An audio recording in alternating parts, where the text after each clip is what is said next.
Colette a préféré arriver 1 heure à l'avance pour être sûre de ne pas louper l'ouverture de la route. Je m'y adapte, vaut mieux ça que de prendre une pierre sur la voiture. De l'autre côté, la file d'attente s'allonge. Les automobilistes n'ont que 3 créneaux d'1 heure par jour pour l'emprunter en circulation alternée. En cas de retard, ils doivent passer par une déviation leur ajoutant jusqu'à 40 minutes de route. On a calculé pour être ici vers midi et arriver en bas vers 1 heure ou 2 heures. Voilà. Ce qui est un peu impactant, c'est les horaires qui sont forcément pas du tout adaptés aux gens qui travaillent. Enfin, 16h-17h le soir, bon, c'est un peu limite. Heureusement pour eux, l'éboulement n'a causé aucun dégât sur la route grâce à ces filets de protection installés il y a 20 ans.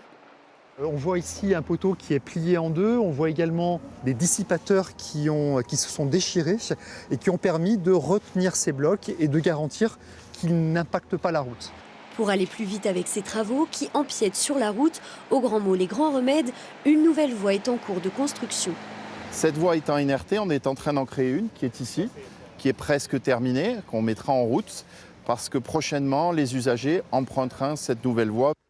Il faudra encore 4 à 6 mois pour finir les travaux de sécurisation du couloir d'avalanche, le temps de réfléchir à une nouvelle répartition des filets de protection pour empêcher de nouvelles chutes de pierres.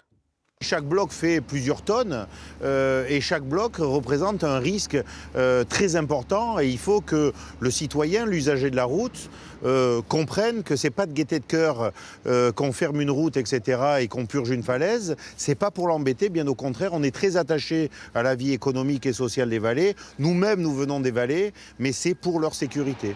Avec ces aménagements, la circulation devrait revenir à la normale dès la fin de la semaine prochaine, de quoi envisager un peu plus sereinement l'hiver.